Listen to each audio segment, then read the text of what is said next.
Merci, mesdames et messieurs, pour la fidélité et confiance à votre émission Libre Opinion que vous aimez bien. Une émission politique, mais qui vous permet de comprendre également les contours de l'actualité en République démocratique du Congo.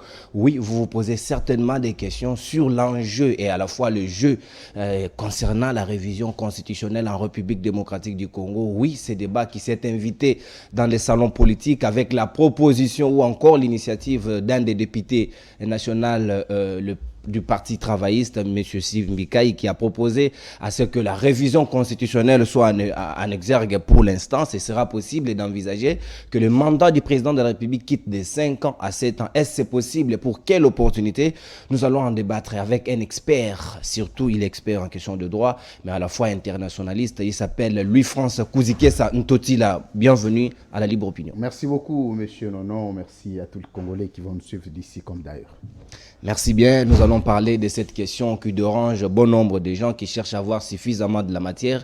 Et cela demande à la fois de la pédagogie, mais aussi sur le comment comprendre la Constitution de manière holistique du premier au 220e article, comme c'est 229e. 229e. Merci beaucoup pour le détail parce que c'est votre domaine d'ailleurs. Vous le maîtrisez par cœur. Nous allons devoir en contourner pour permettre aux Congolais de comprendre l'enjeu de cette révision constitutionnelle. D'entrée de jeu, déjà, je vous pose la question de savoir est-ce que c'est opportun? Très bien, monsieur Nonon Kourou. Ça fait très longtemps que vous êtes passé sur Libre Opinion. Je voudrais tout de même remercier l'ensemble des Congolais qui vont avoir l'attention particulière à suivre cet enseignement d'aujourd'hui, qui est à la fois pédagogique, procédural, stratégique et mythique au même moment. Et mythique. Mythique, parce que vous savez que dans la société, il y a plusieurs débats qui s'invitent, mais qui sont analysés par les analystes politiques. Déjà, vous pouvez comprendre ce qu'on appelle en psychologie de la communication le fixisme, l'écart qui peut y avoir entre la connaissance cognitive que quelqu'un peut avoir et les savoirs sur la réalité du domaine. Ce sont deux choses. Vous pouvez être beau et intelligent, mais vous n'avez pas un point de vue partout. Nous avons le devoir de rétablir la vérité. La vérité, en ce qui concerne le débat de l'intangibilité ou non de certaines dispositions et de l'opportunité de la révision constitutionnelle en RDC, qui a un débat vieux, mais qui s'est invité aujourd'hui parce que nous sommes dans un régime de désespoir. Dans un régime de désespoir. Un régime de désespoir. Comment ça, de désespoir? Pour des gens qui n'ont espoir que la tricherie. Et en dehors de la tricherie, on n'a pas un autre espoir, un autre mécanisme de rebondissement. Or, le rebondissement en politique est question de la stratégie. Et la stratégie est question du respect des textes. Je voudrais ici poser l'ensemble des fondamentaux qui vont accompagner notre émission d'aujourd'hui par 4 éléments essentiels. Pourquoi la révision constitutionnelle? 1. 2. Comment on révise la Constitution? Comment de la révision constitutionnelle? Comment de la révision constitutionnelle? 3. Quand réviser la Constitution? Donc, quand s'est fait la révision constitutionnelle? Et qu'est-ce qu'il faut réviser dans la Constitution? Et peut-on parler de la révision constitutionnelle à ce jour? Si on suit calmement l'ensemble de ces baromètres que nous allons mettre en place, parce que moi, cette petite bathologie qui lui reste permise, chacun aura une idée nette de la révision constitutionnelle en RDC. D'abord, pourquoi il faut réviser la Constitution? Cette question vous renvoie à savoir pourquoi on a créé la Constitution. Parce que pour poser la question de pourquoi de la révision, il faut poser la question pourquoi d'abord la Constitution existe. De par une définition générique qui est une matrice de loi, une loi de loi qui a pour mission de réglementer l'État et ses institutions. Cette constitution vient pourquoi? Lorsque dans une société, il se pose des problèmes de la gouvernance et de gestion de l'État, il se pose un problème des comportements des animateurs, il se pose un problème des fonctionnalités juridiques des institutions, il se pose un problème de coopération interinstitutionnelle. Il se pose un problème d'attribution et de compétences entre institutions. Il faut qu'il y ait un document, un canevas, qui vient définir les modus operandi, les fonctionnalités, l'opérationnalisation fonctionnelle des institutions de la République. Nous sommes là en démocratie classique. Aujourd'hui, notre constitution est du type français, du type belge. Et nous avons, j'ai recensé dans mes recherches au total, 103 articles de la constitution congolaise qui sont conformes, identiques, textuels, contextuels et circonstanciels à la constitution française. Ce n'est pas du copier-coller. Hein. Je ne sais pas. Vous pouvez prendre ça comme vous voulez. Et plus de 200 articles ont le même esprit. Parce que en matière textuelle de droit, on parle de l'esprit et la lettre. La lettre, c'est tout ce que vous lisez, tout ce que les analystes politiques peuvent venir vous raconter. Non, on a écrit. Les non-experts qui lisent la Constitution comme la Bible. Et il y a l'esprit. L'esprit, c'est quoi? C'est l'idée que le constituant s'est fait. C'est l'idée que le constituant a eue, qui est une idée tacite. Parce qu'il y a une idée explicite, qui est la lettre, une idée tacite, qui est l'esprit. Caché, qui relève de l'interprétation qu'on appelle l'analogie. Alors, lorsque la Constitution est mise en place, pour régler l'ensemble des principes ici évoqués. Mais pourquoi il faut réviser cette Constitution? Lorsque les contextes de la rédaction du vote constitutionnel, de l'existentialité constitutionnelle changent. Vous avez dit que, par exemple, il y a une situation qui n'a pas été prévue par la Constitution. La Constitution est révisée. Pas seulement pour modifier les articles peuvent être complétés. Ça, c'est un. Parce que dans l'idée, les gens pensent que quand on parle de la révision constitutionnelle, il faut détruire les articles. Non, non, c'est pas comme ça. On peut les amender. On peut compléter les articles. C'est comme on peut extraire les articles. C'est comme on peut modifier les articles. Ce sont deux dimensions, trois dimensions. De la complémentarité, de la révisitation de l'article et, je veux dire, de l'ajout de l'article ou de la suppression de l'article, je voulais le dire comme ça. Ça, c'est au niveau de pourquoi il faut réviser la Constitution lorsque les problèmes, les contextes, les circonstances pour lesquelles la Constitution a été créée ont changé. Très bien, ça c'est la première dimension. De droit, il faut que la Constitution elle-même soit révisée pour s'adapter aux circonstances de la société. Ça, c'est le fait. Deuxième fait, comment réviser la Constitution? La Constitution se révise par elle-même. La Constitution ne se révise pas par les humeurs des individus qui sont mécontents, qui sont, je vais dire, quelqu'un, vous sentez vraiment qu'il est frustré, mais il pense que la bonne manière de s'aider lui et d'aider sa psychologie, c'est réviser la Constitution. La Constitution se révise par elle-même. Vous lisez l'article 218 de la Constitution, qui vous donne l'ensemble des technicités juridiques et constitutionnelles de la révision constitutionnelle en droit constitutionnel congolais. Je vais les lire in extenso. L'article 218. L'article 218. L'émission a un caractère politique, ça vaut la peine pour les téléspectateurs qui nous suivent. Ah, absolument, absolument. Donc, je voulais parler de l'article 200... Attendez. 218, c'est ça.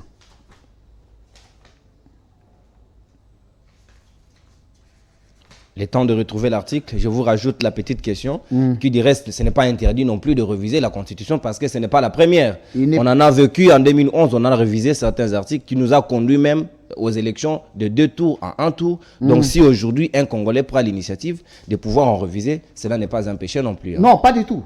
Pas du tout. Pas du tout. Attendez. Oui, allez-y. De temps en temps, ça peut toujours, comme l'émission est pédagogique, il est important que nous puissions de temps en temps, 218, c'est ça. Ce n'est pas loin. Hein? Ce n'est pas loin. Ok.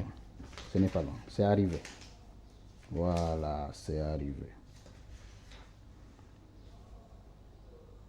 Voilà. L'article 218.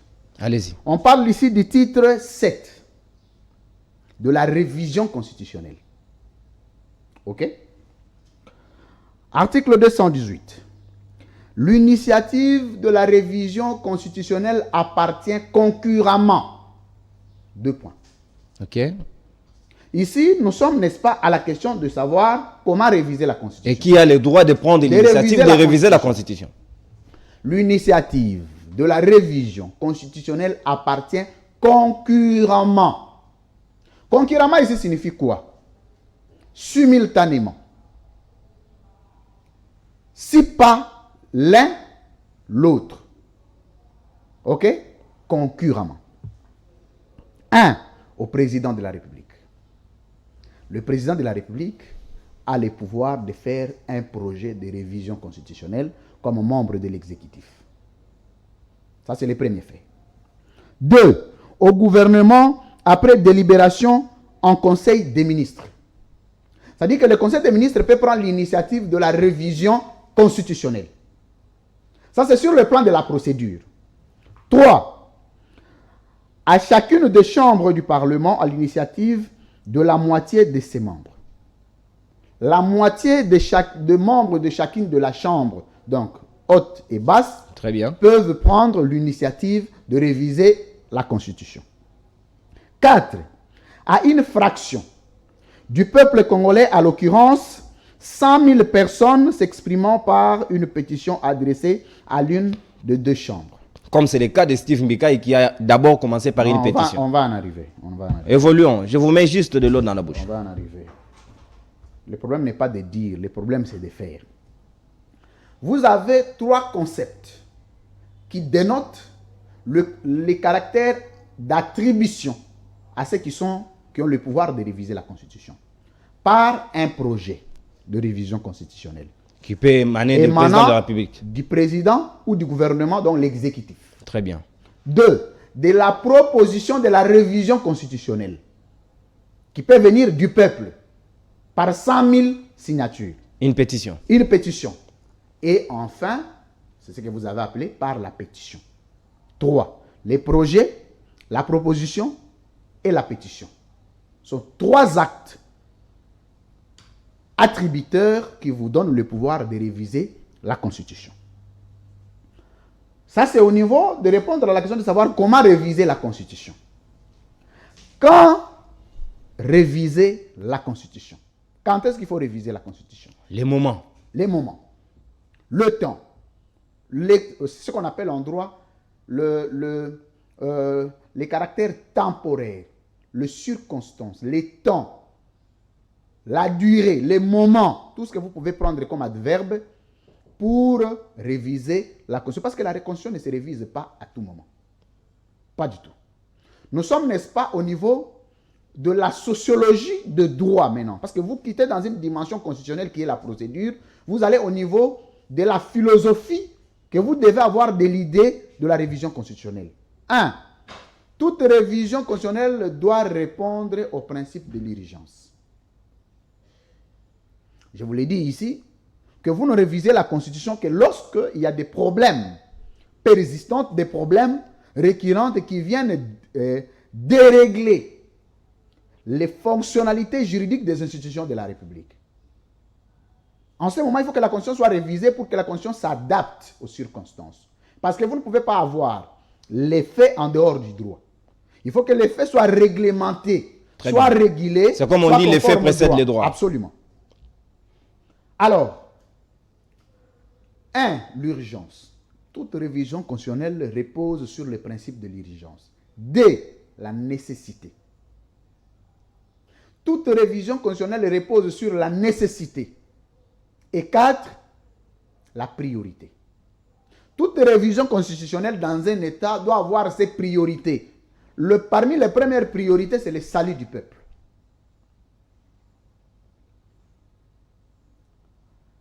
Maintenant, la quatrième alternative que j'ai ici énumérée, c'est quoi réviser? Que peut-on réviser? Quelles sont les dispositions qui sont révisables et celles qui ne le sont pas? C'est très important. C'est ce qu'on appelle La tangibilité et l'intangibilité. Donc il y a de ces articles dans la Constitution qu'on qui ne peut pas toucher. Pas faire objet de la révision constitutionnelle. Mais pourquoi pas?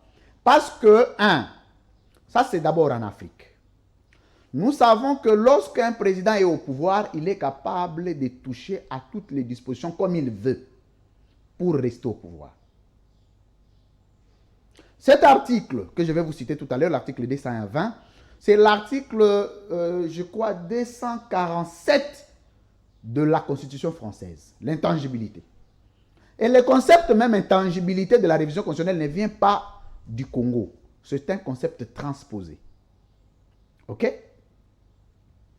Je vais vous lire l'article 220 avant de revenir sur l'ensemble d'agitation. Vous savez l'importance, quand vous donnez la matière, commencez par les principes, les points de vue après. Très bien.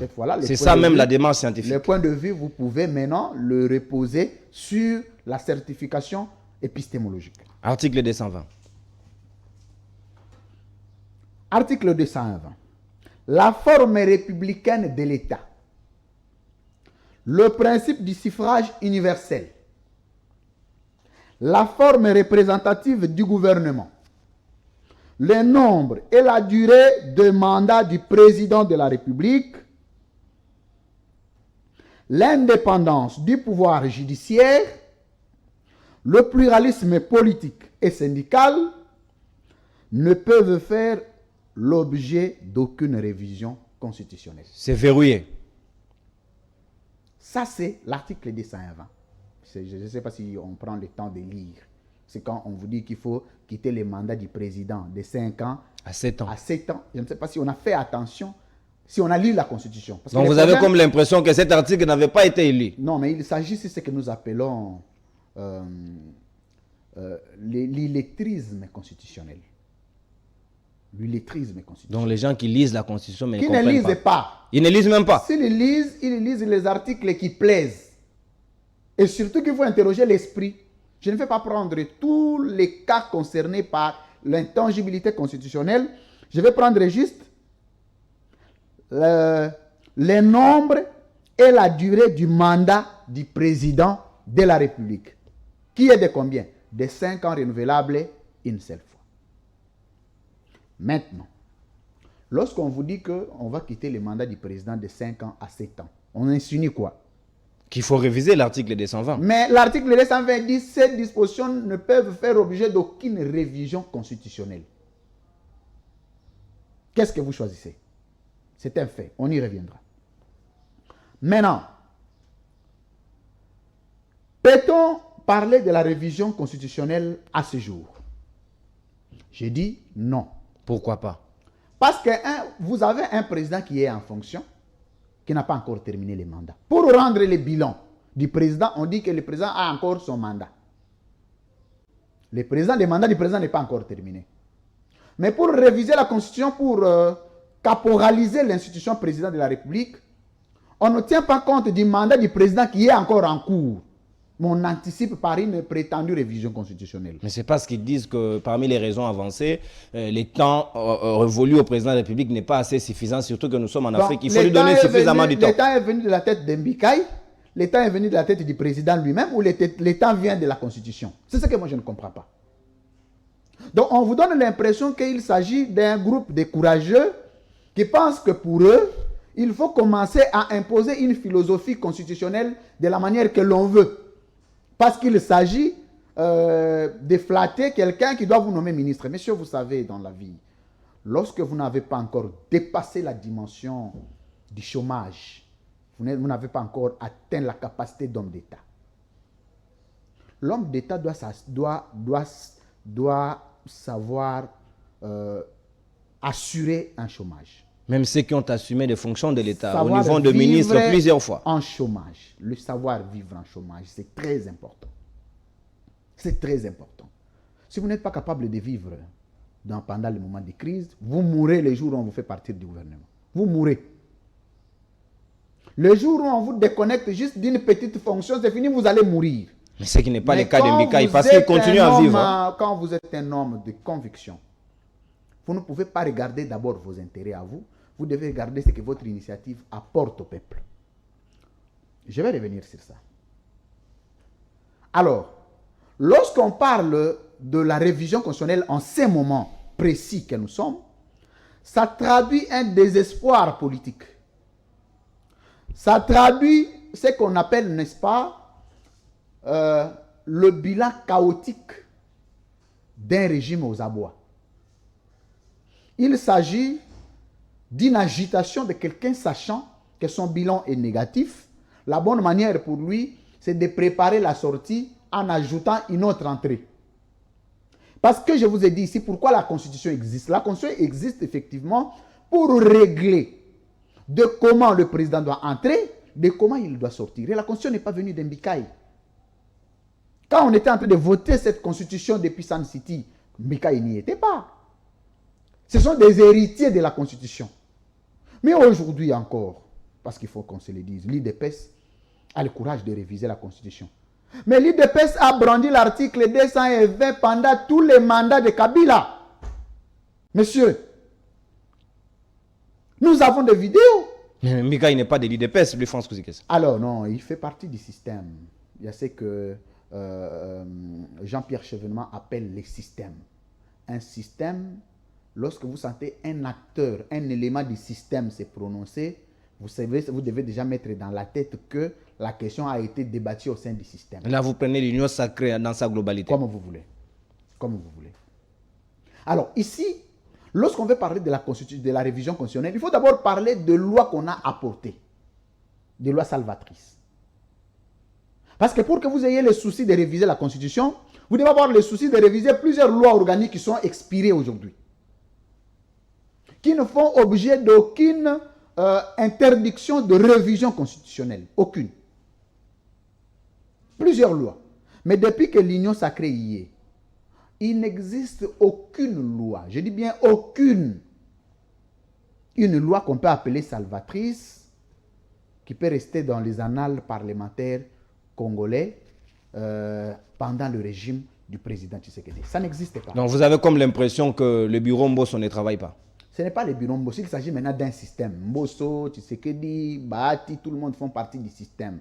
Il faut que le système réfléchisse sur comment dégager un mécanisme de sécurisation juridique en RDC. Vous savez, la loi a pour fondement la politique. Toute loi tire son origine en politique. Voilà pourquoi on vous dit la loi de la majorité. Il y a des lois qui passent simplement parce qu'il y a une majorité qui accepte, qui le veut. Mais aujourd'hui aussi, l'union sacrée est majoritaire. Sauf tout de même que quand ils viennent avec une proposition, que cela passe. Il faut faire la différence entre une loi qui est révisable et une loi qui ne peut pas être révisable. Entre une disposition constitutionnelle qu'on peut réviser et une disposition constitutionnelle qu'on ne peut pas réviser. Déjà, vous avez suivi. S'il faut réviser la Constitution, effectivement, on doit réviser la Constitution parce que depuis que l'union sacrée est là, aucune disposition de la Constitution n'a été respectée in extenso dans l'esprit et dans la lettre. Ça n'existe pas. Si vous prenez l'état de siège, j'ai décrié ici plusieurs irrégularités. Entre autres, je vous ai dit qu'il avait fallu qu'on prenne une mesure d'encadrement qui est différente, une mesure d'encadrement qui est différente des modalités pratiques. La modalité pratique relève de l'acte administratif de haute portée juridique qu'on appelle l'ordonnance présidentielle, mais les mesures d'encadrement sont des mesures qui viennent du Parlement à travers une loi qui oppose aux organisateurs, aux animateurs de ces moments de circonstancialité existentielle de droit, des sanctions, de fonctionnalité et de l'organisation. Lorsqu'un gouverneur militaire tombe en infraction, quelle est la juridiction compétente qui doit le juger? Ça, le professeur Mbata a déjà réglé l'affaire. Il a dit qu'il faut patienter, ça va venir, parce qu'il y avait l'urgence qui s'imposait. Il fallait que les chefs prennent la mesure. Donc, vous pensez que c'est d'abord le droit qui doit procéder les faits ou les faits qui doivent procéder les droits? Je suis là pour vous poser des questions. C'est ça les problèmes avec... Vous voulez parler encore de M. Mbata, je ne sais pas. Moi, j'ai du respect pour tout le monde. Je n'aime pas entrer dans... C'est un professeur de droit. Dans les incantations de chacun. Vous savez, chacun dans un état de droit a le devoir de faire ses incantations comme il veut. Et que ce titre-là des professeurs ne vous effraie pas, chers frères, chers messieurs. Ne soyez pas effrayés par les titres. Soyez effrayés par ce qui dégage, ce que dégagent les titres. C'est très important. Soyez séduits par ce que dégage la tête que ce que dégage la bouche. Ce que dégage la bouche en politique vient du ventre. Mais ce que dégage la tête vient du cœur. C'est différent. Vous pensez vraiment que vous devez anarchiser toute une province où vous avez un gouverneur militaire qui a été auditionné par le comité ou la commission de défense et sécurité de l'Assemblée nationale. En vertu de quel texte? Le pouvoir est d'attribution. Cette attribution est issue de la loi. Dites-moi la loi qui a accordé à la commission de défense et sécurité d'entendre un gouverneur militaire dans un moment de circonstances d'exceptionnalité constitutionnelle comme l'état de siège. Il s'agit des humeurs. Il s'agit parce que derrière, on sait qu'on va se faire l'argent, c'est des courageux, c'est des gens comme ça qui se réveillent le matin, tel est autoproclamé, tel est autoproclamé, tel est autoproclamé. Finalement, ça crée un réseau d'autoproclamationnistes. Et donc, on doit réviser la Constitution pour remettre de l'ordre à tout ça. Non, l'ordre existe. Vous savez, il y a deux choses. Je vais faire une petite illustration pour ceux qui nous connaissent. Allez-y. Excusez-moi. Il y a entre autres, excusez-moi. Ouais, la SNEL avec ses caprices, c'est pas facile. On n'en parle plus. Il faut constater ces éléments. Il y a entre autres, vous avez la Constitution, hein? Vous avez la société. On te dit, la loi est faite pour organiser la société.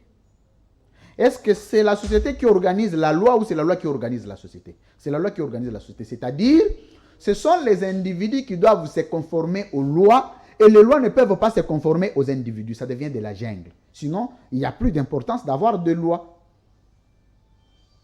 Vous n'avez pas besoin d'avoir de lois. Vous avez juste besoin de savoir, aujourd'hui le président a dit quoi? On applique. Demain, le premier ministre a dit quoi? On applique. Après, demain, tel a dit quoi? On applique. Et puis, il faut arrêter de parler de l'état de droit. Parce que dans l'état et les droits, il existe les normes, le principe, les exigences, les procédures. Mais quand vous parlez de l'état de droit, entre l'état et le droit, il n'y a aucune norme. Mais vous voulez continuer à parler de l'état de droit? Non, mais ça ne va pas. Donc, c'est une façon pour moi de dire aux Congolais qu'aujourd'hui, on ne peut pas parler de la révision constitutionnelle pour trois choses. Je vais les énumérer. La première des choses, M. Nonon Kourou, pourquoi on ne peut pas réviser la Constitution en RDC? Parce que ce n'est pas une attente prioritaire pour les peuples. On vous a donné les pouvoirs. Je ne sais pas de quelle manière on l'a eu. Ça, ce n'est pas le problème. Ce débat est presque révolu. Nous sommes à la fin du mandat. Vous arrivez. Vous êtes à la tête du pays. La première question que M. Mbikaï devrait poser au président de la République, quel est notre bilan? La première question. Parce qu'on ne les a pas envoyés là-bas pour venir réviser la Constitution. On les a envoyés là-bas pour gérer. La Constitution existait, les lois existaient. Mettez juste un peu d'intelligence pour transformer le Congo.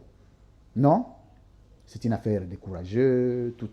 Non, on va vous dire, écoutez, on n'a aucune idée de leur propre bilan. Aucune idée. Ils ont posé les bases. Ils disent qu'ils doivent avoir suffisamment de temps pour parachever ce qu'ils ont déjà commencé. Entre autres, il y a la gratuité de l'enseignement. Ça, personne ne peut nier. Moi, parce que vous savez, il y a ce qu'on appelle la sémiologie des communications. Quand je vous lis dans vos visages, je me rends compte que vous n'êtes pas sincère. Oh, comment ça? Moi, je suis en train de vous poser des questions qui émanent du peuple. Vous posez des questions dont vous avez vous-même des réponses et les réponses sont lues à travers votre front. En criminologie, c'est comme ça, on peut arrêter quelqu'un par le fait de lire son front coupable. Ah non, mais ne me rendez pas coupable, lui, François. Vous répondez à ma question. C'est-à-dire tout simplement que quand vous posez la question vous-même, vous avez des réponses. Et ceux qui sont à la maison ont des réponses. Dites-nous les bases. Quand nous parlons des bases, monsieur, d'abord les bases sont posées sur base d'un programme. Le programme que nous aurons une fois à la tête du pays. La gratuité de l'enseignement. Les enfants étudient aujourd'hui gratuitement.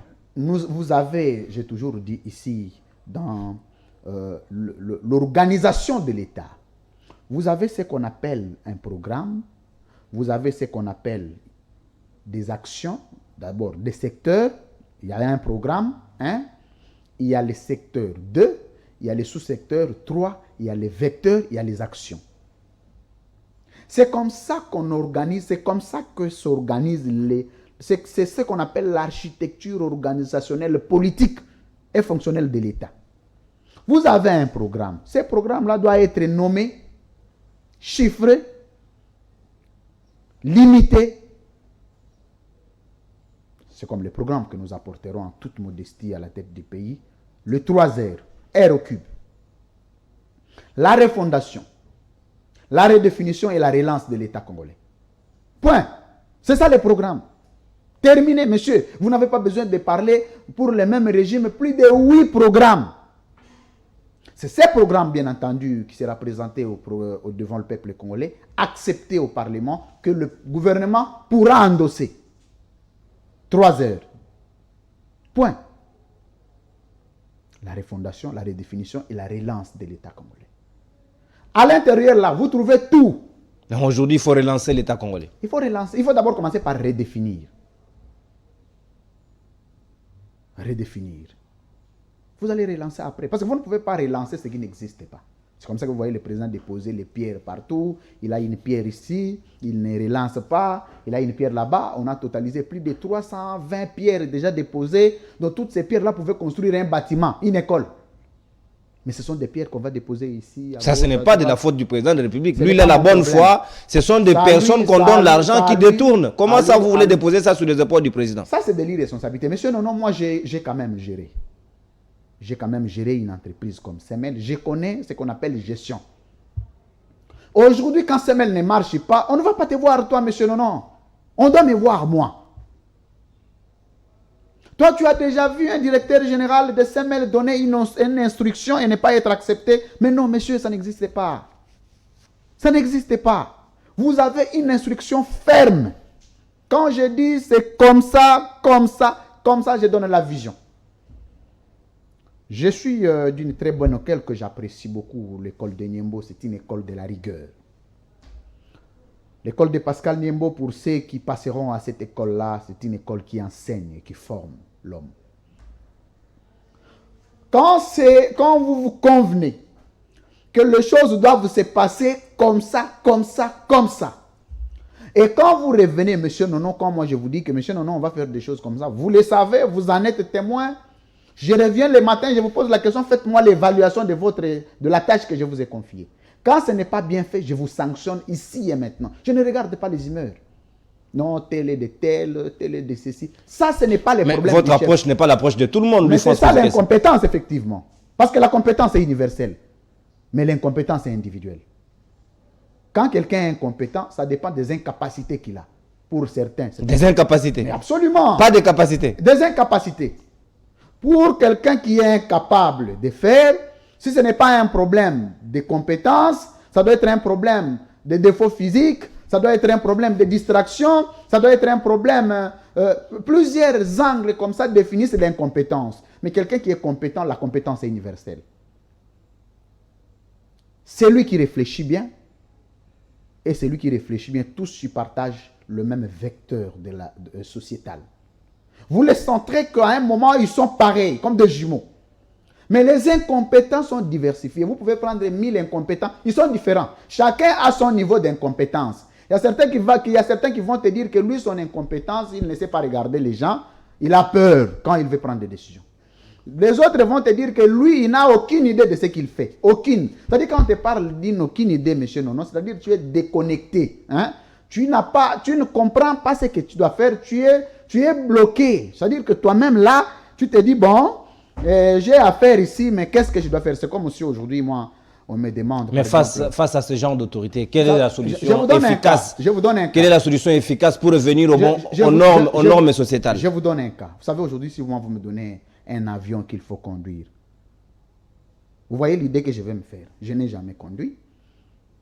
Je n'ai jamais été pilote, je n'ai aucune notion, je n'ai aucune idée, je n'ai suivi aucune formation. Vous me donnez un avion, je dois me déplacer. Donc vous allez refuser?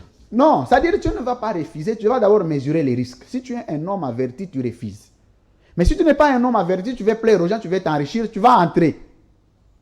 À peine on peut te montrer quelques boutons à toucher, mais il faut que l'avion décolle. Et quand il décolle à l'air là-bas, il faut que tu cherches maintenant à descendre. C'est ça le problème. Tu peux monter. Dans la gestion, c'est comme ça. Tu peux mettre des lois, tu déposes les choses. Maintenant, il faut descendre pour évaluer. C'est là l'incompétence. Tu vas voir que toi-même, tu avais donné une mission. Tu ne sais pas quand est-ce que la mission est bien exécutée, quand est-ce qu'il ne l'est pas, quand est-ce qu'elle ne l'est pas. Quand est-ce que c'est bien fait, quand est-ce que ce n'est pas bien fait. Et donc, J'étais en train de vous dire qu'aujourd'hui, dans notre pays, on ne peut pas parler de la révision constitutionnelle parce qu'il n'existe aucun problème de dérèglement constitutionnel. Il n'existe aucun problème de la constitutionnalité. Il existe un problème de l'incompétence dans la gestion du pays, point. Très bien. Il faut que les gens deviennent compétents pour gérer le pays. Vous verrez que ici, Louis-France Kouzike Santotila, vous avez évoqué l'article 218 et vous avez évoqué l'article 220 qui verrouille aussi d'autres articles de la Constitution. Mais il y a également l'article 219 qui interdit toute révision constitutionnelle pendant l'état de siège, par exemple. Ce qui est le cas en République démocratique du Congo. Comment ça va se passer si nous devons aller dans la logique de Steve Mbikaï? Non, dans l'esprit de l'article 219, on parle de l'état de siège quand c'est décrété au niveau de l'étendue nationale. Ah, sur l'étendue nationale en général. Mais ici, l'état de siège est partiel. Donc on peut tenter. Non. Quand il faut réviser la Constitution dans certaines dispositions révisitables, il n'y a aucun obstacle vis-à-vis de l'état de siège parce que l'état de siège n'est pas national. Très bien. C'est une nuance de taille. C'est une nuance de droit. Mais malheureusement, parce que vous savez, quand vous êtes scientifique, hein, vous n'avez pas besoin d'avoir de la haine pour un individu. Vous avez juste besoin de savoir, ici il a raison, ici il a tort. Point. Vous n'avez pas besoin de savoir, là où il a raison, vous lui donnez tort. C'est ça le bon droit, comme on dit. Mais absolument. C'est ce que vous ne trouvez pas chez les profs Mbata. Chez les vieux Mbata, tout ce que vous citez le prof Mbata. Tout ce que Tshisekedi fait, c'est constitutionnel. Tout ce que Tshisekedi fait, c'est constitutionnel. Tout ce que Mbata fait, Bahati fait, Mbosso fait, c'est constitutionnel. C'est ce qui est bizarre. Or, la science, elle-même d'abord, la science n'est pas exacte. La science n'est pas exacte. La science est toujours discutable. Il n'existe pas une science absolue. Ça n'existe pas. Voilà pourquoi tu vas apprendre aujourd'hui tel État construit telle bombe de dernière catégorie. L'autre État va venir reconstruire et rebattre. C'est toujours comme ça la science. La science est complémentaire. La science est relative. La science est fruit de la vérité. Quand vous n'avez pas de vérité dans votre bouche, ne vous appelez pas scientifique. Appelez-vous marabout. Marabout. Absolument. Il y a beaucoup de marabouts dans l'union sacrée. Des gens qui pensent que moi, pour que Tshisekedi me nomme, je dois les flatter. Vous savez une chose, hein, monsieur Nonon. La politique, non seulement la politique de la flatterie ne paye pas, mais le flatteur lui-même ne fait pas long feu. Suivez mon regard. Tous les flatteurs kabylistes aujourd'hui sont dans les je vais dire quoi, la finition. Sont en terminale. Vous savez pourquoi? Parce que moi, quand je suis un chef, j'essaie de détecter les travailleurs. Il n'est pas mauvais. Donc, Tshisekedi non plus n'a pas besoin de flatteurs autour de lui. Non, lui-même, il encourage les flatteurs. C'est lui qui finance la flatterie, non? Ça, vous n'en avez pas la preuve, Louis François. Est-ce que toi, tu as déjà entendu qu'il interdise? Qu'il ne dit mon consent? Monsieur, non, moi, quand je te dis que c'est comme ça, c'est comme ça. Non, ce n'est pas l'évangile quand même pour que je dise non, Amen, bon, Louis François. Maintenant, on va discuter, comme c'est discutable. Toi, tu as déjà vu quelqu'un faire quelque chose que tu n'aimes pas et tu le regardes. Tu ne fais rien, tu ne dis rien, tu cautionnes. Mais tu n'es pas d'accord, tu es hypocrite. Et c'est pour eux que c'est une stratégie d'observation. Ce qui a dit que c'est une stratégie, parce que pour être... J'ai dit c'est pour eux. La stratégie doit être définie. La stratégie ne vient pas parce que c'est vous qui la voulez. La stratégie doit être une stratégie telle que définie. Quand vous ascensez, quand vous pensez que la stratégie pour vous, c'est de financer les flatteurs, mais quand nous le disons, pourquoi vous pensez que je n'ai pas de preuves? Pourquoi? Pourquoi vous pensez que je n'ai pas de preuves du moment où vous dites que c'est une stratégie? Donc, tu te retombes dans ma thèse, n'est-ce pas? Donc, quand je disais ici que quand je confirme une chose, j'ai mesuré la portée de vérification de cette allégation-là, tu as semblé ne pas me croire, mais tout de suite, tu es revenu à la raison. C'est comme ça. Quand vous êtes quelqu'un de vérité, vous pouvez laisser tout le monde s'agiter. Vous pouvez avoir 1000 personnes qui ne sont pas d'accord avec vous. Prenez juste un peu de temps. Vous verrez à un moment, tout le monde va se rebiffer. On va commencer à t'appeler prophète. Très bien. Louis-France Kouzike, comme il s'agit bien des enjeux de la révision constitutionnelle en République démocratique du Congo, ici, vous avez été, tout au long des éléments que vous avez évoqués du reste scientifique, qu'il n'était pas opportun. Alors qu'il y a des besoins qui se présentent. Qu'est-ce qu'il faut faire à ces moments-là? Quels sont ses besoins? Il faut d'abord identifier les besoins. Mais les besoins, c'est que le peuple est dans la misère, on ne sait pas assoupir cette misère. Donc, c'est les mandats et ça, de il faut 7 ans. suffisamment de temps. Ce qui pourrait, je sais que ça ne pouvait peut-être pas arranger les gens, mais Mbika, lui, pense que les gens ont pensé, comme Joseph Kabila a fait 18 ans, comme Félix Tshisekedi presque dans 4 ans, si on révisait la Constitution et qu'on arrivait à 7 ans, il se pourrait que lui fasse des mandats et il aura aussi 18 ans comme Joseph Kabila. C'est ce qui fait peur aux opposants. Monsieur Nono, vous savez pourquoi on dit le peuple est souverain, la souveraineté du peuple? Vous savez, ce concept naît de quoi? Du pouvoir absolu du peuple vis-à-vis de toutes les autres institutions. Mais quand toi-même déjà tu dis, je sais que les gens ne seront pas d'accord, mais tu soutiens. Je ne soutiens pas, je rapporte les propos. Non, mais c'est ça, tu rapportes ce qui n'est pas acceptable par l'opinion. Par le peuple qui est souverain, ne veut pas. Mais vous dites, les problèmes se posent par le même peuple qui ne veut pas. Mais dans ma langue maternelle, on dit, quand quelqu'un a une charge qu'il s'amène de la forêt, il veut mettre ici sur le dos. Sur l'épaule. Sur l'épaule, je voulais dire, toi ne lui impose pas de mettre sur la tête.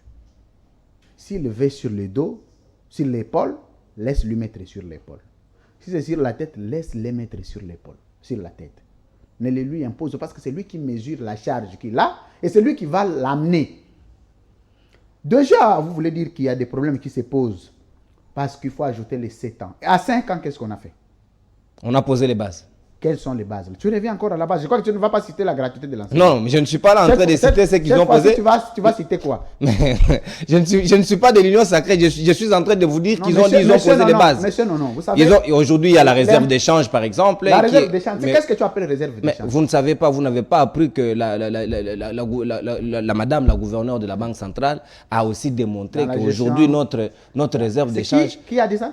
Vous ne connaissez pas madame Abedi?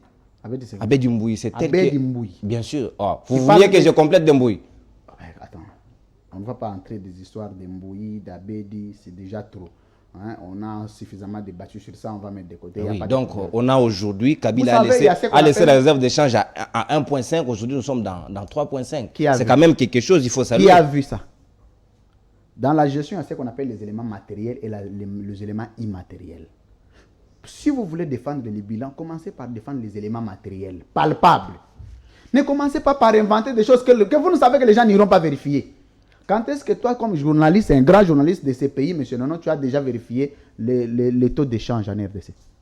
Mais pour ça, le FMI s'est prononcé, hein, que c'est vrai, c'est que la Banque centrale... Le FMI est allé vérifier là-bas. Ils sont en coopération. Donc, tout ce qui se pose, vous savez, toute la gestion du pays repose sur son impact à la vie de la nation, du peuple. Qu'est-ce que le taux d'échange avancé a déjà apporté dans la vie du Congolais? Pour sentir que le taux d'échange est effectif, le peuple congolais, là où il est, doit ressentir un impact. Par exemple, l'importation avec les chinchards, nous en avons vécu ici. Les Congolais ont mangé au mois de décembre. Tu vois, tu es en train de te moquer des Congolais. Non, je ne me moque pas. Toi, tu n'avais pas vécu ça. Non, je suis en train de vous donner des éléments. Donc, c'était fini, c'était un seul jour. Le taux d'échange, là, c'était juste amené l'impio d'un seul jour qu'on n'a jamais vu sur les réseaux sociaux éléments. C'est fini, on vendait ça où? C'était où les dépôts des ventes? Je ne réponds pas à vos questions. J'étais en train de vous donner les éléments pour que vous puissiez avancer. Je sais que vous êtes bloqué. Non, je vous permettais d'avancer. Vous ne me répondez pas, répondez à ceux qui sont à la maison. Dites-moi que l'impio était vendu à tel endroit. Comme nous parlons de la révision constitutionnelle, lui, France Kouzikessa, il sera mieux. Le taux d'échange n'a aucun impact. Là, il n'y a pas de problème. C'était une autre réalisation qu'on peut palper. Et maintenant que, si vous refusez, qu'aujourd'hui l'article 220 verrouille cette révision de la proposition de Mbika, laissez-moi un peu vous poser ma question. Oui. Alors, non, il ne faut pas changer de question. Non, je ne vais pas changer de question. Permettez que je termine, comme ça vous allez répondre. Et du moment où nous pouvons revenir au bon sentiment, comme Christophe Lutundu à l'époque, c'était lui aussi qui était à l'initiative, qu'on revienne de 2 tours à 1 tour. Cette fois-ci, on peut aller aux élections à 2 tours pour que les challenges soient réels. Là, vous n'allez pas refuser pour la révision constitutionnelle. Le problème, c'est les mandats du président ou c'est les d'un tour à 2 Je parle d'un des articles qu'on peut réviser. Mais finalement, il y a combien de problèmes qui nécessitent la constitution? Répondez à ma question par rapport à cet article. Ça, c'est révisable, ce n'est pas intangible. J'ai dit c'est vague. Monsieur, non. Vous avez dit ici que le peuple souffre d'un problème de la mauvaise gestion du président. D'abord, c'est une façon d'avouer. Vous savez, quand vous dites que le président, les 5 ans ne suffisent pas pour gérer, il faut lui ajouter 2 ans pour faire 7 ans. Ça, c'est pas moi, c'est Mbika qui dit. C'est-à-dire qu'en 5 ans, il n'a rien fait. C'est un aveu tacite. Donc l'Union sacrée vient de dire au peuple congolais qu'en 5 ans, le président ne fait rien et il ne fera rien.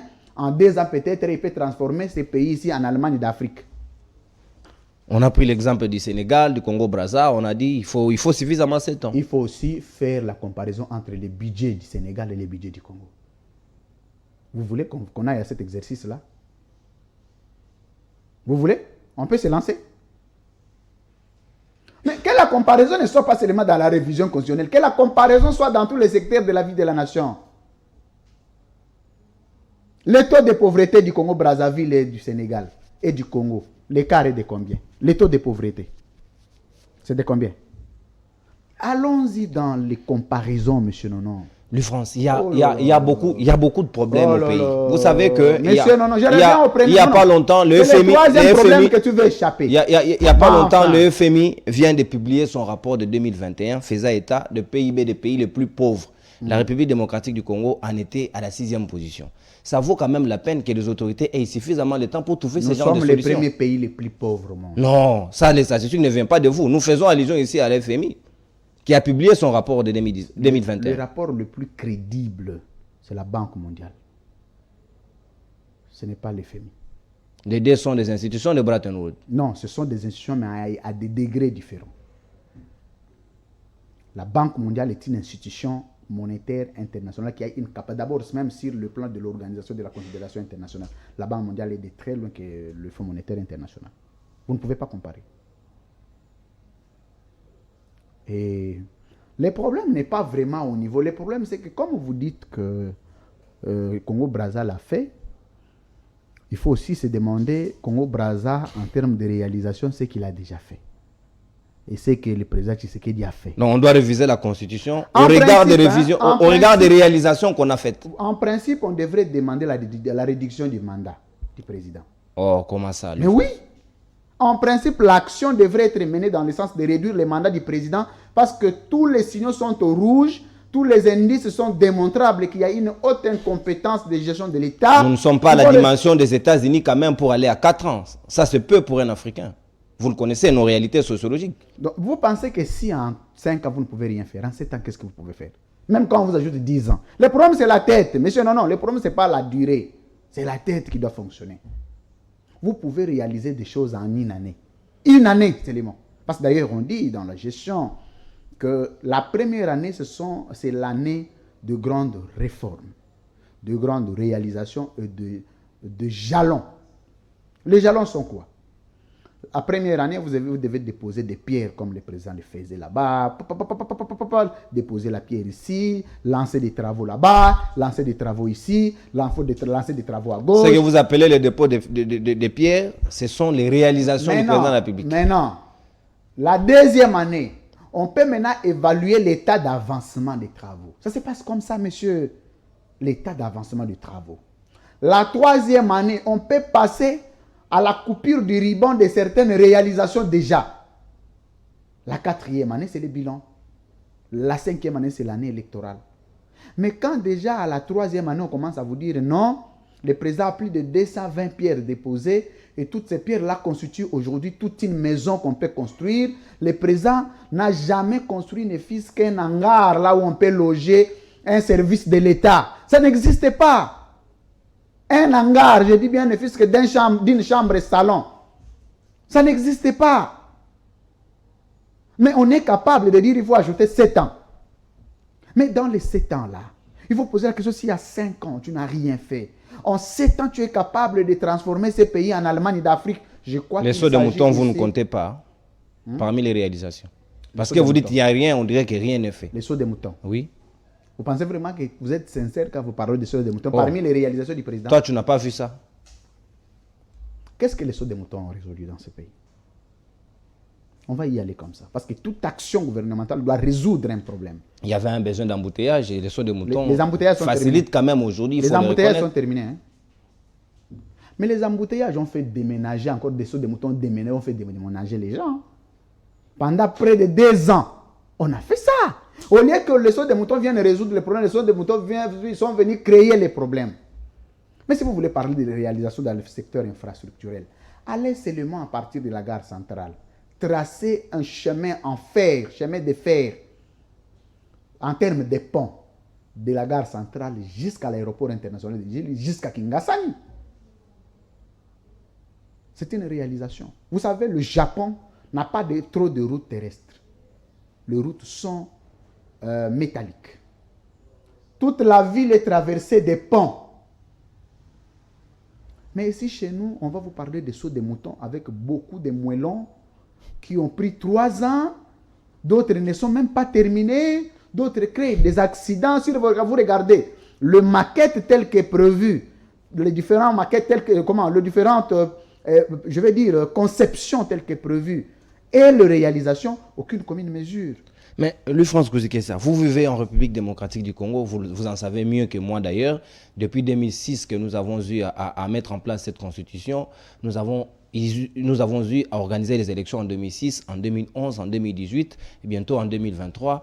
Et si vous sentez que l'impact réel du changement du peuple congolais n'est toujours pas venu, est-ce qu'il n'est pas possible aussi de pouvoir repenser et même cette constitution, s'il faut encore continuer sur cette même base? Le président Tshisekedi, nous pouvons lui donner 20 ans de mandat, il ne fera rien. Nous pouvons décider aujourd'hui, bon, on va l'aider. Ça, tu es pessimiste. Donnons-lui 20 ans, il ne fera rien. Je te rappelle, M. Nonon, qu'ils arrêtent de spéculer sur les 7 ans. On peut décider de donner au président Tshisekedi 20 ans. Il ne fera rien parce qu'en 5 ans, il est capable de ne rien faire.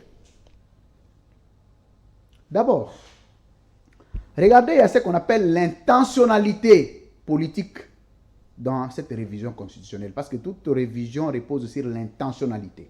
Quelle est l'intention qui vous amène à réviser la Constitution? On parle de 7 ans pour un mandat du président, mais on colle ces 7 ans-là au président de la République qui a encore un bilan discutable en 2023. C'est comme si l'Union sacrée est sûre que Félix Tshisekedi en 2023 est le nouveau président de la République. Vous voyez déjà là où il y a la mauvaise intention. Donc l'intention n'est pas d'ajouter les 7 ans du mandat du président, mais le problème c'est de maintenir le président Tshisekedi, de combler les vides. Parce qu'on a réalisé que 5 ans c'est du gâchis, 5 ans c'est du fiasco. Si vous avez le courage, il faut le dire et le dire à haute voix. Nous sommes au Congo, il faut continuer à dire comme telle des choses. Moi, je continuerai à le dire comme ça et je reste comme ça. Dans votre constitution, l'article 5 consacre le plein pouvoir au souverain primaire qui est le peuple. Il se pourrait que nous pouvons aller au référendum pour que le peuple tranche. Ce sera aussi possible, cette possibilité. D'abord, l'Union sacrée, le peuple n'est pas du côté de l'Union sacrée. Mais qui les a élus? Tout ce monde-là qui se retrouve au Parlement, le président de la République au Palais de la Nation, ils sont élus par qui? Si ce n'est pas le peuple. Les concepts de député mécanique est venu de qui? Monsieur Nonon, vous êtes devant le Congolais. Hein? C'est vous qui répondez à mes questions. Qui a dit que nous avons un parlement mécanique avec les députés mécaniquement nommés? Qui? La même marmite qui a préparé les députés, la même marmite a préparé les présidents. Mais si les députés étaient mécaniquement nommés, donc les présidents étaient aussi mécaniquement nommés. C'est le syllogisme en logique formelle. Ceci nous amène à dire que si les gens étaient nommés, à l'absence de celui qui est censé voter, donc celui qui est censé voter n'est pas avec ceux qui sont nommés. Point. Vous avez besoin de la magie ou vous avez besoin de quoi? De l'incantation pour que vous puissiez... Non, même pas. Moi, je ne suis pas dans les incantations. Voilà. Vous avez ici démontré de par un syllogisme, mais vous n'avez qu'à poursuivre. C'est clair. Comment le peuple peut être du côté de celui qui est nommé? Comment? Par quelle magie? Parce que, monsieur Nonon, si on te prive ton droit, tu ne peux pas être du côté de celui qui prive ton droit. Très bien. Nous évoluons, Louis-France Kouzikessa, nous devons aussi chuter, mais vous avez tout intérêt de vous-même. Qu'est-ce que vous proposez exactement en termes de recettes pour cette proposition de révision constitutionnelle? Non, il n'existe pas, il n'y a aucune révision constitutionnelle. Il existe un régime des individus qui sont à la tête du pays, qui doivent arriver à la fin du mandat, organiser les élections. Point. Ce n'est pas le temps de faire les débats sur non, nous avons en 2023 organisé les élections. Alors, on va passer aux élections. Vous êtes très exigeant avec Félix Tshisekedi, hein, mais vous n'avez pas été... Kabila a glissé ici, on ne l'a pas tué, il vit encore aujourd'hui. Non, je vais te dire en intime conviction, mais au cœur, il n'y a pas quelqu'un que j'ai durement traité que Kabila. Moi, j'ai commencé le média du temps de Kabila. Revisiter, je donne à quiconque l'exercice d'entrée. Je suis le seul Congolais qui ne s'est jamais contredit. Et je ne me contredirai jamais.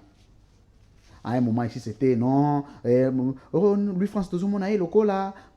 Monsieur, non. Je suis quelqu'un de très sérieux avec ce que je fais. Je ne suis pas comme les Congolais qui pensent qu'il faut venir à la télé raconter des choses et faire autre chose en privé. Quand je prends une position, je l'assume. Je suis comme ça. C'est ça être un homme. Vous prenez une position, ça peut faire mal. Aujourd'hui, vous savez, vivre loin des institutions, c'est difficile. Vous avez des problèmes, vous avez des difficultés. Mais vous vous contentez de vivre dans ces conditions-là. Point.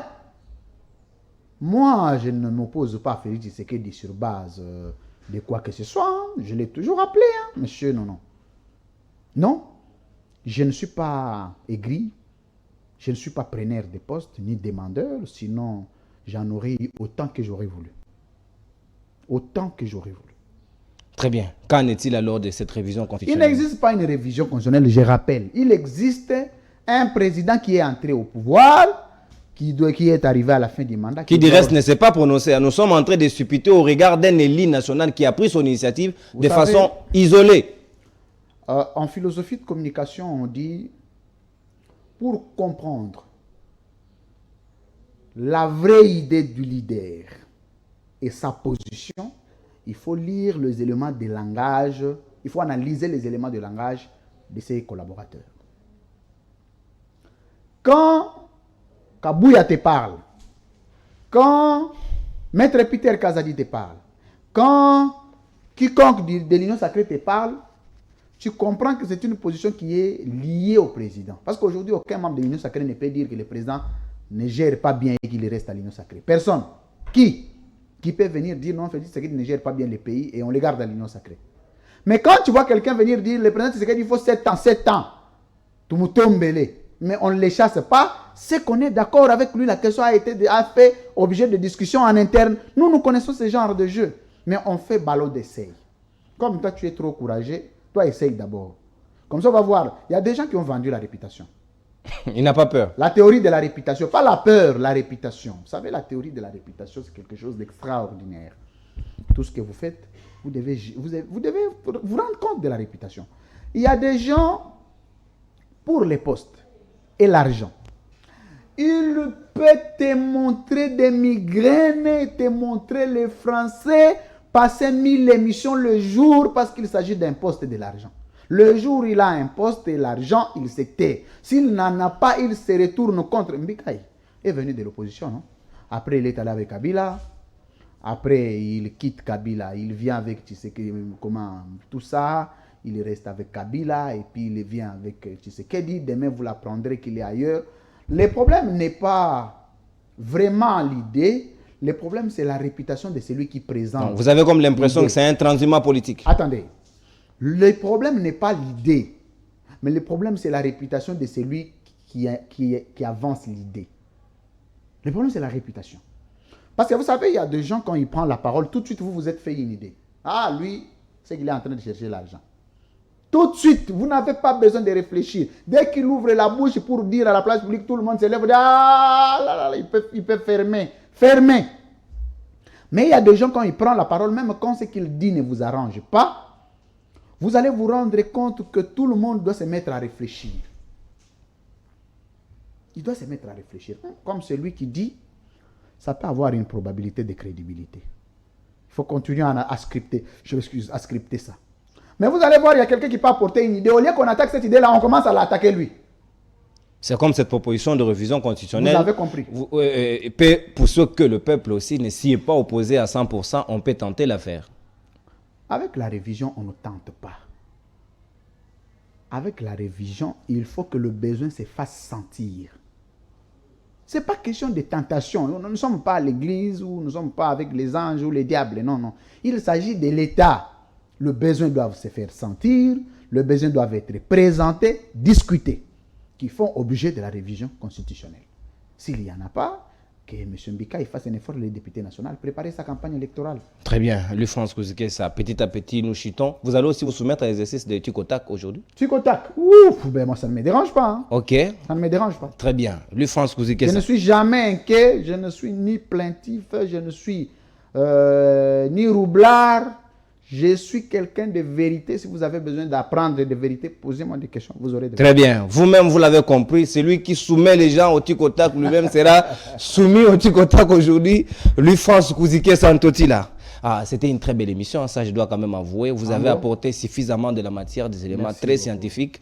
Et ça, vous aidez beaucoup le public qui nous suit. Merci Mais souffrez tout de même que le Tikotak vous rattrape aussi aujourd'hui. Ça ne me dérange pas. Lui, France Kouzike Santotila. Oui, monsieur Nonon Kourou. Est-ce que pouvez-vous nous dire, au regard des élections de 2018, en termes de niveau d'études des candidats, qui étaient les candidats qui avaient les niveaux d'études le plus bas? Le niveau d'études le plus bas. Déjà, je n'étais pas candidat. Je n'ai pas le niveau d'études de tout le monde. Mais selon ce que tout le monde dit, attendez, je vous réponds. C'est le Tikotak. Je vous réponds. Vous ne réfléchissez pas. Je vous réponds. Attendez, vous répondez. Si vous en connaissez, vous me citez une seule personne. S'il n'y en a pas, on passe. C'est ce que j'ai dit, non? Je ne discute pas avec toi. Tu me laisses répondre. Répondez. Je vais répondre à ta question. Allez-y. Le problème, c'est que je ne suis pas en possession des dossiers des candidats. Je n'étais pas moi-même candidat. Je n'ai pas fait un effort de vérifier qui étaient les candidats le plus intelligent comme les moins intelligents, parce que pour répondre, il faut avoir les éléments. En tout cas, comptez sur non, vous n'avez pas d'éléments. Je n'ai aucun élément, mais je sais au regard de la gestion actuelle que nous avons, il faut me poser la question sur l'incompétence. Très bien. Qui étaient les candidats les plus incompétents? Je trouve que c'était... Ça, vous avez les éléments. C'était le président actuel. Ah, les plus incompétents de tous les candidats. Oui. Merci beaucoup. Lui, France Kouzike Santotila. Oui. Si on te demandait en 2023, entre Moïse Katumbi et Félix Tshisekedi, qui tu choisirais? Si c'était les deux. Je peux même fermer les yeux, je te dis que Moïse Katumbi. Les yeux fermés. Moïse Katumbi à quel niveau d'études? Je n'ai jamais travaillé avec lui. Et je n'en ai pas l'intention. Et en termes de compétences, lui, il est compétent? Je dis bien, je choisirais Moïse Katumbi. Point. Parce que de l'autre, c'était incompétent. Et de Katumbi, il est compétent. Je choisirais Moïse Katumbi. Parce que lui aussi a promis l'Afrique du Sud. À Lubumbashi, on n'en a pas vu. Je choisirais Moïse Katumbi. Point. Très bien. Oui. Lui, France Kouzike Santotila. Oui, monsieur Nononcourt. En 2028. Vous pouvez poser même 1000 questions, vous aurez des réponses. Oh, vous en faites. Tikotak, c'est 10 questions, lui, France. On ne va pas changer la règle du jeu pendant le jeu. En 2028, vrai ou faux, vous serez candidat président? Vrai. Président de la République. Vrai. Si jamais tu échouais, tu vas aussi contester comme Martin Fayoul? Si j'échouais et que je suis convaincu que j'ai échoué, je ne revendiquerai pas. Mais si j'ai échoué injustement, je revendiquerai plus que Fayoul. Plus que Fayoul, c'est-à-dire? C'est-à-dire plus que Fayoul. Tu vas rebeller les gens? J'ai dit plus que Fayoul. Point. Lui, France Kouzike Santotila, oui, face à la caméra, oui. Tikotak, votre rubrique que vous aimez bien. Lui, France Kouzike Santotila, oui, monsieur Nononcourt. Est-ce que vous regrettez d'avoir combattu Kabila et avec la venue de Félix Tshisekedi? Non, je ne regrette pas. Alors, je suis content. Vous êtes content? Oui. Et de son successeur? Tous les deux, je suis content de les avoir combattus. Lui, France Kouzike Santotila. Oui, monsieur Nononcourt. Qu'est-ce que Félix Tshisekedi peut faire pour qu'en 2023, une seule action qu'il peut réaliser pour qu'en 2023, le peuple lui refasse confiance? On ne peut pas faire confiance à quelqu'un qui n'a fait qu'une seule action. Sur 8 millions d'actions qu'il faut faire. Laquelle? J'ai dit sur les actions 8 millions. Même s'il faisait 5 actions, il ne peut pas être élu. Donc Félix Tshisekedi ne peut jamais avoir la chance d'être réélu? Si c'est comme ça qu'il va continuer avec les bilans, pas du tout. Lui, France Kouzike Santotila. Si Félix Tshisekedi t'appelle aujourd'hui, lui, France, de lui prodiguer un conseil, quel sera ce conseil? Il m'a déjà appelé, je ne suis pas allé. J'ai dit si. Il m'a déjà appelé, je ne suis pas allé. Bon, s'il te le demande de le faire à la télé. Je ne le ferai pas. Pourquoi? Parce que je n'ai pas besoin d'aller là-bas. Pourquoi? Un conseil. Il te demande un conseil, tu es congolais. Il m'a déjà appelé, je ne suis pas allé. Je suis les mêmes hier et aujourd'hui et à jamais. Est-ce que Louis-Franz Kouziki-Essa est haineux du président de la République? Pas du tout, je l'aime beaucoup. Je l'apprécie beaucoup parce qu'il a un sens d'humanisme. Il n'est pas nuisible, plus que Kabila. Est-ce qu'avec cette qualité, Félix Tshisekedi est à même de n'attaquer personne en 2023 au cas où il avait encore envie de partir et qu'il aurait des bâtons dans la roue? Malheureusement, le pays n'a pas besoin des humanistes. Le pays a besoin des hommes compétents pour les gérer. L'humanisme et la compétence ne marchent pas de pair. On ne gère pas un pays à cause de l'humanisme, c'est à cause de la compétence. Louis-Franz Kouziki-Essa, s'il fallait plutôt remanier les cabinets du président de la République, quel est le conseiller qui ne pouvait plus revenir? Déjà, il n'y a aucun conseiller là-bas. C'est un club d'amis. Est-ce que les diplômes et la compétence de Marcelin Bilomba ne pouvaient-ils pas profiter au pays? Je ne les connais pas. C'est l'un des conseillers du président. Je ne les connais pas. Louis-Franz Kouziki-Essa, petit à petit, on chute déjà. La question est sérieuse. Entre Jean-Marc Kaboun et Peter Gazadi. S'il faut que Félix Tshisekedi compte sur un grand lieutenant qu'il peut aller concourir en 2023, ce sera qui parmi les deux? Sur le plan de la compétence ou sur le plan de quoi quand tu parles de lieutenant? Lieutenant politique. C'est lieutenant politique sur base de quoi? Je ne comprends pas. La question est un peu vague. Quelqu'un qui est capable, qui est capable d'influencer et d'impacter l'électorat. Entre Peter Gazadi et Jean-Marc Kaboun. Personne. Louis-Franz Kouziki-Essa. Oui, monsieur Nankourou. Entre Pascal Niambo Moulumba et Félix Tshisekedi, qui sera un bon président de la République? C'est comme vous comparez entre les jours et la nuit. C'est qui la nuit, c'est qui les jours? À vous de choisir. Libre Opinion est terminée. Merci. Merci beaucoup, chers téléspectateurs, de nous avoir suivis. Merci, vous avez suffisamment compris de l'opportunité qu'il y a de reviser la Constitution de la République démocratique du Congo ou de ne pas.